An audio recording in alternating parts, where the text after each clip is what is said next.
pag-abi-abi ug pagtagad sa balaang espiritu. Kapitulo 2. Ang tulo ka mga konbiksyon, ang konbiksyon sa balaang espiritu. Unya, inigabot niya, iyang pailhon ang mga tao sa kalibutan may tungod sa ilang sala ug sa pagkamatarong ug sa silot. Pailhon sila sa ilang sala kay wala man sila mutuo kanako.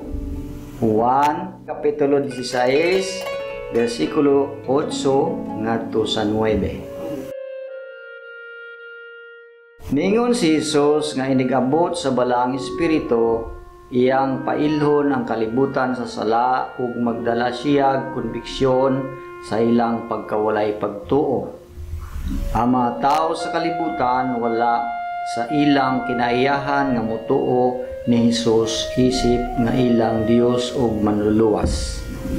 Busa ang nagmunang bulhaton sa balang espiritu dinhi sa yuta mao ang pagtudlo sa mga tao ngadto sa krus aron sila mutuo kang Hesus alang sa ilang kaluwasan. Wala niya ipunting ang atensyon sa iyang kaugalingon apan ginatudlo niya ang tanang atensyon padulong kang Hesus. Ang pagbasa og daghang may tungod sa balang espiritu ug ang pagpaminaw sa mga wali kabahin kaniya dapat nga magdala og pagtubo sa imong pagigugma ug kadasig alang kang Hesus. Kay kun dili naay sayo. Nahadlok ako nga kadaghanan sa managtudlo nagbayaw sa balang espiritu ug dili ni Hesukristo. Ang mga gagahom nga anak sa Ginoo adunay usa ka punto sa kinabuhi ni Jesus sa diha nga ang mga tawo misulay sa paghimo kaniya nga ilang hari. Apan yanong milakaw siya palayo. Dili ba si Jesus usa ka hari? Tinuod ka. Oo, ug hangtod karon nagpabiling hari, dili ba siya ang magmamando sa kalibutan? Siyempre siya. Apan ang rason nga siya mo mianhi sa kalibutan 2,000 tuig na ang milabay, dili aron sa paghari, apan aron sa pag-alagad, sa pagigugma ug aron mamatay. Nagsakay siya sa asno ug dili sa kabayo, niani siya isip nating karnero, dili sama sa leon. Oo, siya sa pagkatinuod mubalik sa kalibutan ingon nga hari, apan ang iyang unang pag-anhi ingon siya sa usa ka nag-antos nga alagad. Mausab ang balang espiritu. Dios siya, gamhanan ug halangdon. Ania siya sa yuta karon kauban sa mga magtotoo. Apan wala siya tinguha nga bayawon, daygon o himayaon. Ang iyang labing mahinungdanong bulhaton sulod sa Trinidad mao ang pagbutang sa tanang pagtutok kang Hesus. Ilabi pa man sa iyang nahumanan nga trabaho sa kaluwasan dito sa cross.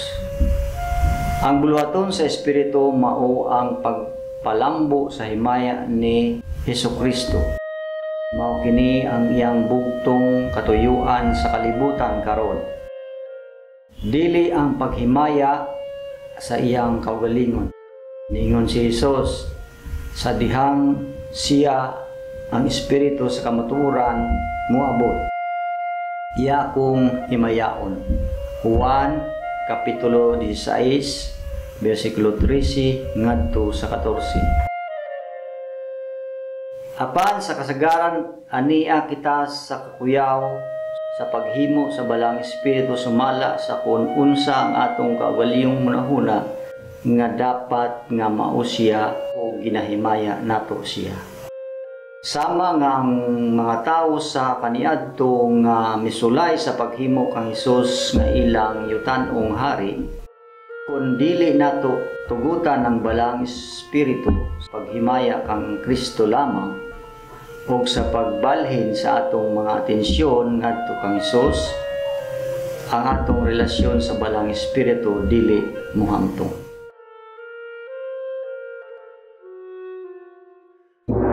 Konbiksyon sa balang espiritu dili pagkamatinuohon.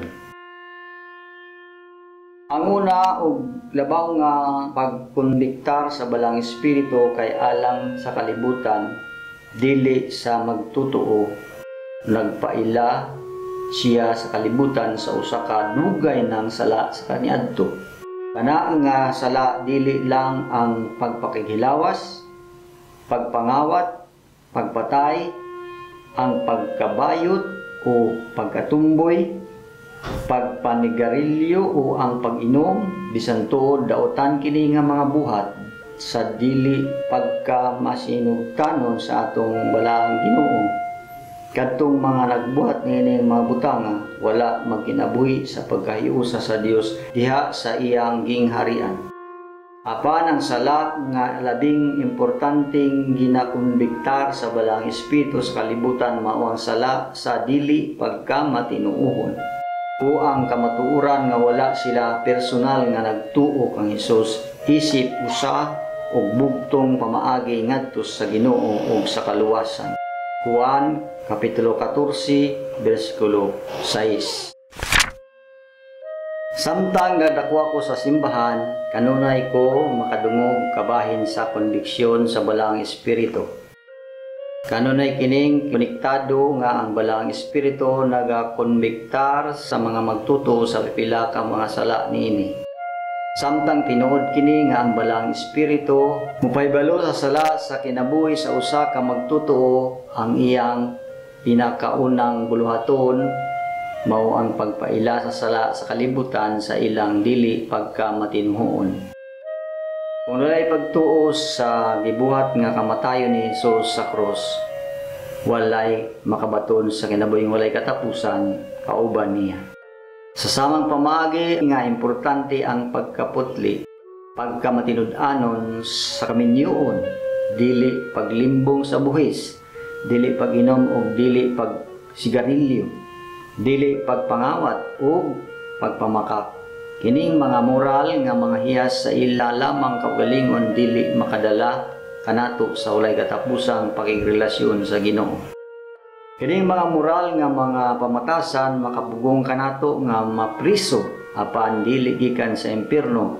Ang pagsulay lamang nga mulikay gikan sa pagpakasala dili makaluwas sa imong kalag. Kinahanglan ka mobalik sa Ginoo aron nga ang imong mga sala mapapas. Buhat 3:19. Adunay usa lamang kadalan padulong sa langit nung Amahan kung kana mao ang pagtuo sa iyang anak, si Hesus, alang sa pagpasaylo sa imong mga sala.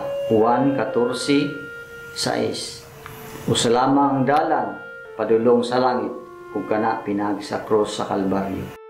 Ang balaang espiritu sama sa sistema sa nabigasyon sa sakyanan nga magtudlo sa driver nga mobalik umuliko padulong kang Kristo aron moabot ang destinasyon sa pagsiguli ngadto sa magbubuhat.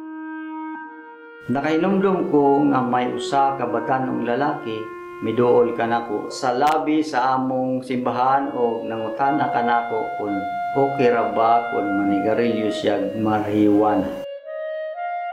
Kining batanong lalaki dili sumusunod ni Kristo. Apan nasayod ko nga siya ug ang iyang pamilya kasimba sa among simbahan. Gitubag nako siya.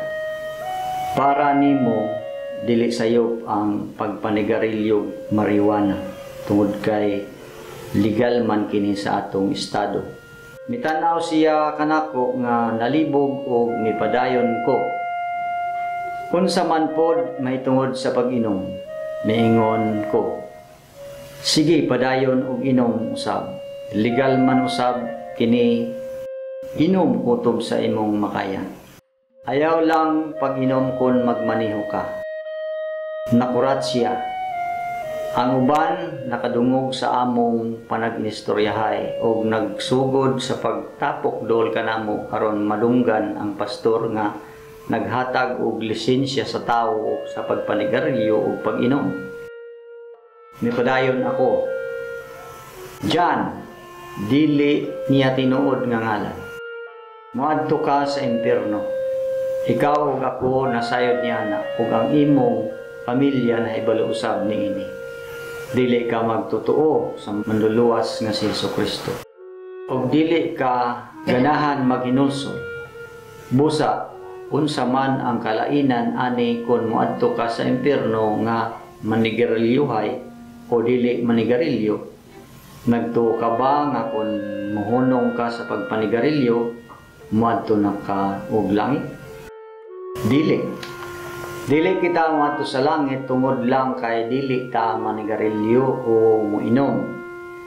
Busa kung ako pa nimo, manigarilyo ako o moinom o buhaton ang tanang mga daotang butang nga gitinguha sa akong unod. Puslanan man nga sa impierno ko padulong. Dili na lang nako pugngan ang akong kaugalingon sa pagbuhat sa nudnong tinguha. Mitanaw siya kanako sama sa usa ka usa nga nakuratan og nabutaan sa suga. Wala ko'y laing gisulti nga nakapakurat. Yatag lang nako ang ibanghilyo sa lahi nga anggulo kaysa sa iyang naandan nga madunggan. Niadtong gabion na, gihatag niya ang iyang kinabuhi kang Hesus. Palihog paminawa ako. Wala kita maluwas pinaagi sa pagbuhat sa mayong mga buhat. Naluwas kita aron sa pagbuhat sa mayong mga buhat. Naluwas lamang kita pinaagi sa pagbaton og personal nga pagtuo sa natapos na nga gibuhat nga kaluwasan ni Hesus sa krus. Kining pagtuo kung tinud-anay, natural nga mamunga og mga maayong buhat. Santiago, Kapitulo 2, versikulo 17. Kining makahadlok nga sala sa pagkawalay pagtuo, simpleng nagpasabot nga walay personal nga misalig ang tao kang Hesus nga nagpaaga sa iyang dugo didto sa cross. Ang iyang gibayran, gilukat o gitubos ang tanan gikan sa pagsilot. Apan kadtong dili motuo kaniya gisilutan na kay wala man siya motuo sa ngalan sa buktong anak sa Dios. Juan 3:18. Ang ebanghelyo dili lamay tungod sa pagbag-o sa pamatasan apan kausaban sa kasing-kasing. Ang pagsulay sa pagpahimuot sa Ginoo pinaagi sa mga mayong buhat nga walay paghinulsol ngadto sa Ginoo ug pagtuo kang Hesukristo sama ra sa pagbutang o pahumot sa patayng lawas. Muhumot kini apan patay gihapon. Kasamang pamaagi ang pagsinina og patayng tawo sa nindot nga suoton dili makapaginhawa niya balik. Oo, magbapo siya lantawon apan patay na siya. Patay. Ang relihiyon musulay sa paghimo sa mga taong daotan nga maayo. Ang balang espiritu mohimo sa mga taong patay nga mabuhi. Mao kana nga iyang pailhon ang kalibutan una sa tanan sa sala. Ang dili pagkamatinuohon. Pinaagi sa pagtuo sa ebanghelyo ang tao nga patay sa espiritu mahimong mabuhi pinaagi sa buhat sa balang espiritu ug magamhan ang tao sa pagbuhat sa maayo. Sa diya nga ang balang espiritu mopaila kanato sa atong sala sa dili pagkamatinuohon. Ganahan ta nga maghinulsol sa kon giunsa nato paglantaw o pag-ila kang Ginoong Hesukristo ug niya atong ibutang atong tibuok nga pagsalig kaniya. Kining mao nga balang espiritu nga sa sinugdanan naguban ug nagiya kanato aron sa pagduol kang Hesus. Karon moabot sa pagpuyo sulod kanato aron nga mahimo tang sama kang Hesus. Nakuha ba nimo kana? Ang espiritu nga naguban nato bisan sa wala pa ang kaluwasan. Muani siya pagpuyo sulod kanato sa panahon sa atong kaluwasan. Kunia ang balaang espiritu magsugod sa pagbuhat sa pagpatubo kanato sa Ginoo. Oo, ang balaang espiritu naguban sa matag usa nga dili Kristohanon. Kauban nila siya alang sa pagkonbiktar kanila sa ilang sala. Sa dili pagka matinuuhon kang Hesus. Mao kana ang rason nganong ang mga dili magtuto makapamatuod nga dunay mga panahon nga mabati nila ang nga duol ang Ginoo. Normal gayud kini tungod diri sa kalibutan ang balang espiritu mag-uban sa matag tao alang sa pagkonbiktar kanila sa ilang dili pagkamatinuohon. Sa dihang mutuo sila sa ebanghelyo, dili na lamang siya kutob nga mag-uban kanila. Maimbitahan na siya nga mapuyo sulod kanila, mingon si Jesus sa iyang matinunan.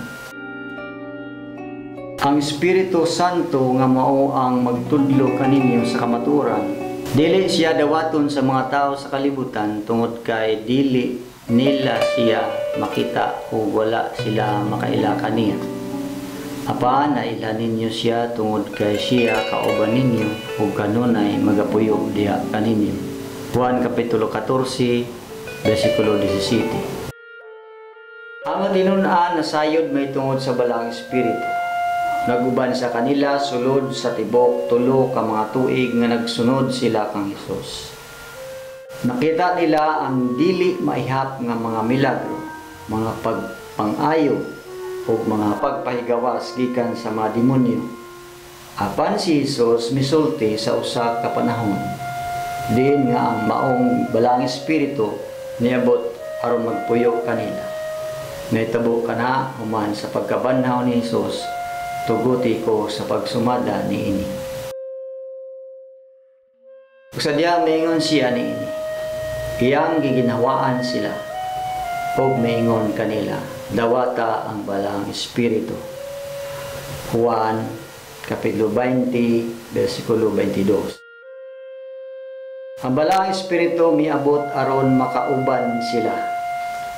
O sa misunod nga mga simana sa adlaw sa Pentecostes, ang balang espiritu miabot kanila alang sa pag-alagad o pagbuhat sa buluhaton. Ang balang espiritu kauban nato sa bisan wala pa ang kaluwasan aron sa pagkonbiktar o pagpaila kanato sa sala.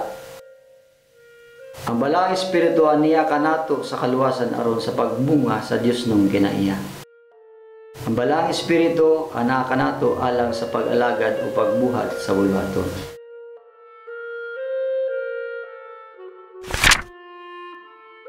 Conviction batok sa pagkondinar. Busa ang balaang espiritu nagkonbiktar sa kalibutan sa sala aron sila mutuo ni Hesus. Sa dihang ibutang nila ang ilang pagsalig kang Hesus, ang susamang balaang espiritu kansang kauban nila sa sinugdan pa lang, moabot og mupuyo sa sulod nila. Siya magpadayon sa pagkondiktar sa mga natawo pag-usab nga mga magtotoo, apan ang iyang conviction lahi na karon. Imbis nga konbiktahon ang mga bag-ong magtotoo sa sala, iya silang konbiktahon sa pagkamatarong, dili sa pagkahinukman. Usa kini nga nakapangangha kanako. Ang akong ideya sa conviction sa balang espiritu, mao nga kon ako ang bation ang dili maayo kanako, ang balaang espiritu ang nagkonbiktar kanako ni ana. Abi nako nga ang pagkahinukman ug pagkakondinar ug ang conviction daw pareha lamang sa akong pamati ug naglisod ako sa pag-ila sa kalainan. Sama sa tubig ug alkohol, pareha silang itsura apan lahi-lahi sila resulta. Partikular ang conviction. Ang pagkondinar dili detalyado. Ang conviction musulti. Misulti kag sakit sa imong asawa. Ang pagkondinar muingon, wala kay pulos nga bana. Ang balaang espiritu mupakita sa usa ka partikular nga batasan nga kinahanglan usbon. Ang yawa mulabay kanimo ilalom sa sakyanan. Ang conviction moatake sa isyu. Ang pagkondinar moatake sa imong pagkatao o pag-ila sa kaugalingon. Ang conviction gikan sa balaang espiritu. Ang pagkondinar gikan sa yawa.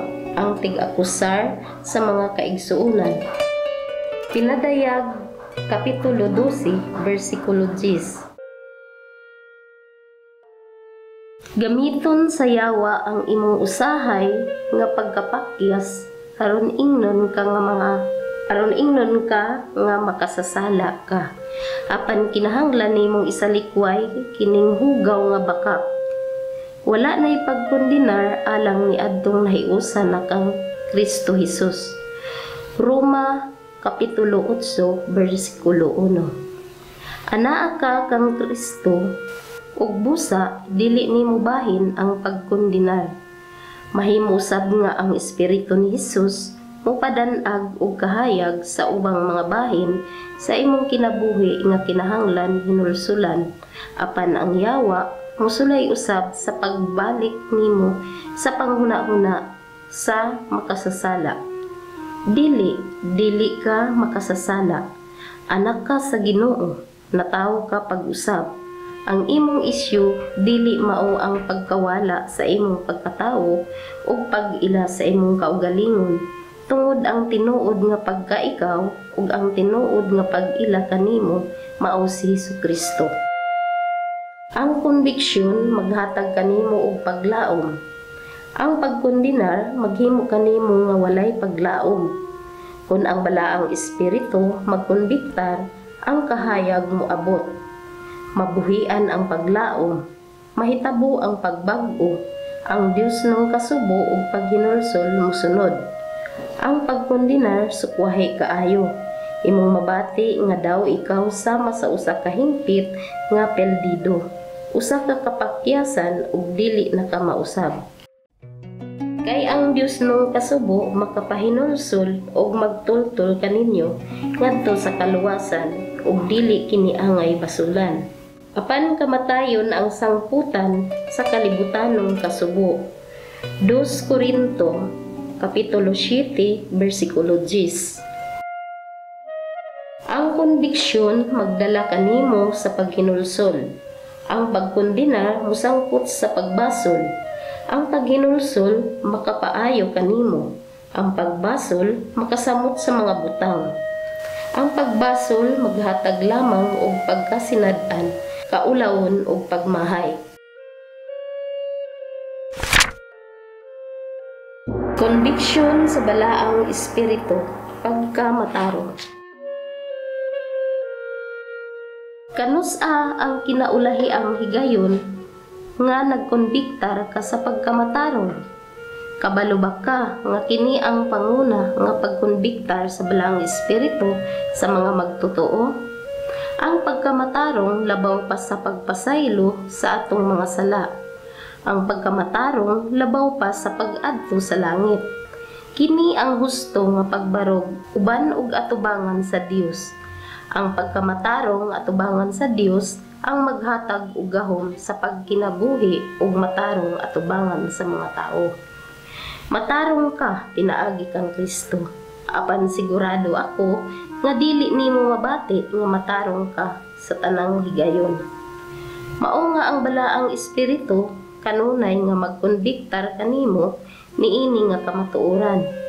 Gusto sa balaang espiritu nga hawason kita gikan sa relihiyosong mga trapo ngadto sa pagkamatarong ni Kristo. Apan pagbantay, kini nga pagkamatarong dili resulta sa imong pagbuhat sa mga matarong nga mga binuhatan. Si Jesus miingon, mahitungod sa pagkamatarong, tungod mo adto ako sa amahan ug dili na kamo makakita kanako. Juan Kapitulo 16, versikulo 10. Ang pagkamatarong nga ginakonbiktar sa balaang espiritu kanato may kalabutan kang Hesus, dili sa atong maayong binuhatan ug pamatasan. Wala lamang dala ni Hesus sa iyang kaugalingon ang atong mga sala sa krus, apan nag-ingon sa 2 Korinto Kapitulo 5, versikulo 21. Bisan tuod wala siya sala, siya nahimong sala para kanato, karon sa atong pagkahiusa kaniya nahimo tang pagkamatarong sa Dios. Si Pablo nagsulti kanato nga si Hesus nahimong sala sa krus. Kana labaw pa sa pagkuha sa atong mga sala, nahimo siyang sala alang kanato aron mahimo kitang matarong. Sa dihang si Jesus nakigsulti kang Nicodemo, gisultihan niya siya og usa ka butang nga katingad-an. Sa dili pa ang iladong bersikulo nga Juan kapitulo 3 bersikulo 16. Kay gihigugma pag-ayo sa Dios ang kalibutan, si Jesus miingon. Ug ingon nga giisa ni Moises ang bitin didto sa kamingawan, ang anak sa tawo kinahanglan nga iisa usab. Juan kapitulo 3 bersikulo 14. Namatikdan ba ninyo nga gikumpara ni Jesus iyang kaugalingon sa usa ka bitin? Kitang tanan nasayod nga si Jesus mao ang karnero sa Dios nga nagwagtang sa sala sa kalibutan. Apan ang matuboy isip usa ka bitin medyo katingalahan. Ang bitin mao ang yawa ug ang halas ginalantaw isip dautan. Sa kadaghang mga anino ug mga tipo sa daang tugon nga magamit unta ni Jesus sa pagpadayag sa iyang misyon dinhi sa yuta, iyang gipili ang bitin nga naa sa pusti. Murag dili kini uyon sa iyang kinaiya nga itandi kadto sa usa ka bitin. Tuguti ko nga ipahinumdum kaninyo kining istoryaha. Sa dihang nagbagulbul ang nasod sa Israel sa kamingawan, nagpadala ang Ginoo og malala nga mga bitin para mupaa kanila. Ug sa diha nga sila sa kalisang mihilak og nagpakitabang. Ang Ginoo wala dayon sila ayuha.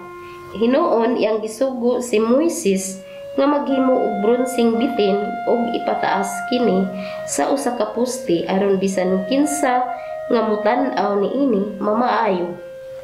Números kapitulo 21 bersikulo 8 ngadto sa 9. Ang ilalamang buhaton mao ang paghangad ug paglantaw sa bitin. Sa samang paagi, si Jesus gibayaw sa krus aron ang bisan kinsa nga mutan-aw kaniya uban ang matinuohon nga kasing-kasing mabuhi ug mamaayo sa makamatay nga lala sa bitin. Isip usa ka karnero, gibayaran ni Jesus ang akong sala. Apan isip usa ka bitin, siya mao nahimong akong sala. 2 Korinto kapitulo 5 bersikulo 21. Si Jesus gihimo nga sala sa krus nga labaw pa sa pagbayad sa akong sala. Nahimo siyang sala. Sa samang paagi nga ang usa ka sungkod gibuhat nga usa ka bronseng bitin, si Kristo gihimo nga sala sa krus. Si Moises wala magpataas og buhi nga bitin, kung dili hinimo sa tawo nga bitin. Mausab kini kang Kristo. Siya dili makasasala, gihimo siya nga sala didto sa krus. Wala siya nahimong sala pinaagi sa pagpakasala, kundili pinaagi sa pagpasakop sa kabubuton sa iyang amahan. Si Jesus mituman aron ikaw ug ako mahimong matarong, dili pinaagi sa atong kaugalingong mga buhat sa pagkamatarong, kundili pinaagi sa pagdawat sa pagkamatarong at tubangan sa mga mata sa Dios, mao ang gasa sa pagkamatarong. Si Jesus nahimong sala pinaagi sa pagtugyan sa iyang kaugalingon, aron ikaw mahimong matarong dayon pinaagi sa pagtuo. Ang Dios wala maghuna-huna sa kamatuoran nga ang iyang anak nga si Jesus walay sala sa lawas, kalag ug espiritu sa wala pa siya gibitay sa krus. Ang amahan mitalikod kaniya tungod kay si Jesus mao ang sala samtang namatay dito sa krus. Sa samang paagi, ang Dios nag-isip kanimo nga pagkamatarong ni Kristo, bisag ang imong kinaiya nag-agi pa sa mga kausaban. Nagkinahanglan og panahon aron mahimong sama kang Kristo sa imong panghuna-huna, sa imong pinulungan ug sa imong mga lihok. Gidawat ka sa Dios kung naa nimo si Kristo sa imong kasing-kasing tungod kay gipahayag ka nga matarong. Bisan kung wala ka pa makahimo sa bisan unsa ka matarong nga buhat. Ako nahimong matarong sa samang paagi nga si Hesus nahimong sala. Kana ang gitawag nga grasya nga akong gidawat pinaagi sa pagsalig ug pagtugyan. Labaw pa kini sa kapasahiluan sa tanan nakong mga sala. Kini usa ka pagbag-o sa kahimtang nako sa mga mata sa Dios. Kung si Hesus namatay ingon nga usa ka makasasala, bisan og dili siya usa ni ana, nan ako mabuhi ingon nga usa ka matarong nga tawo, bisan kun dili nako kana mabati. Mao kana ang kinahanglan nga ikonbiktar sa balaang espiritu kanako. Usa ka butang nga dili nako mahiusa sa akong tawhanong panghuna-una. Nagtuo ko nga ang balaang espiritu ingon lamang sa tigpangitag sayop. Kanunay nga nagpunting sa akong mga sayop. Apan gipadayag ni Hesus kanako nga ang buluhaton sa balaang espiritu dili lamang sa pagpadayag sa kun unsa ang gikinahanglang kabag-uhan. Apan maghatag usab siya og kahayag sa kun unsa ang insakto kanako. Wala kong magpasabot nga iyang hatagan og gibugaton kun unsa ang akong mga maayong nabuhat. Iya akong kumbinsihon sa pagkamatarong ni Hesus nga karon nagpuyo na kanako ug dili sa akong kaugalingong pagkamatarong. Nindot kaayo na. Ang angay lang nakong buhaton mao ang paghatag ug pagtagad sa konbiksyon sa balaang espiritu ug mosunod sa iyang pagtudlo. Sama nga giingnan ni Moises ang tibok nasod sa paglantaw sa bronse nga bitin sa pusti. Ang balaang espiritu nagaingon kanato karon nga mulantaw sa krus sa Kalbaryo, dili sa atong kaugalingong pagbati sa pagkasinad-an ug kaulawon. Ayaw kabalaka sa mga paak sa bitin, lantaw sa nag-inusara nga nahimong bitin alang kanato. Nagkinahanglan ang Israel sa karnerong nagpahigawas kanila sa Ehipto. Apan sa kamingawan, nagkinahanglan sila sa bronseng bitin.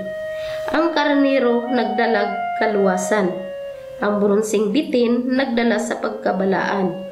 Ang karnero nagbuak sa gapos sa sala. Ang bitin nag-ayo sa mga pinaakan sa bitin. Ang krus ni Hesus dili lamang para sa atong kaluwasan, apan alang usab sa atong pagkanilain ug pagkabalaan. Kung mulantaw kita niini, makaplagan ta ang kaluwasan. Apan kung mututok kita niini, makakaplag tag kausaban. Kung nadawat nimo si Hesus isip nga karnero, padayon sa pagtutok kaniya isip nga bronseng bitin. Kinahanglan tang makadawat o pagpadayag sa atong pagkamatarong. Kinahanglan natong dawaton ang konbiksyon sa balaang espiritu mahitungod sa atong pagkamatarong kang Kristo.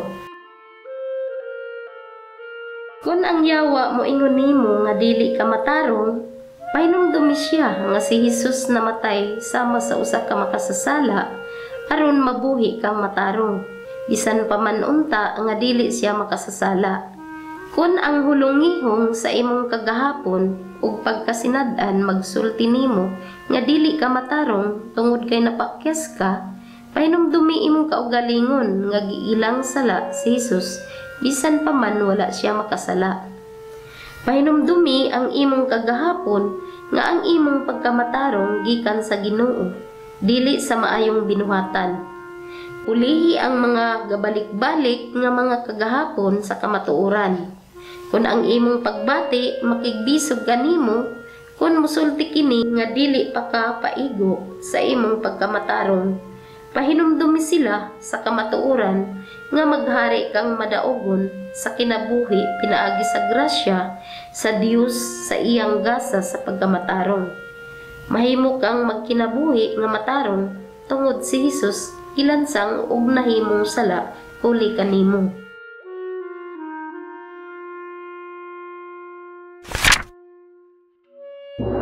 Konbiksyon sa balaang espiritu, paghukom.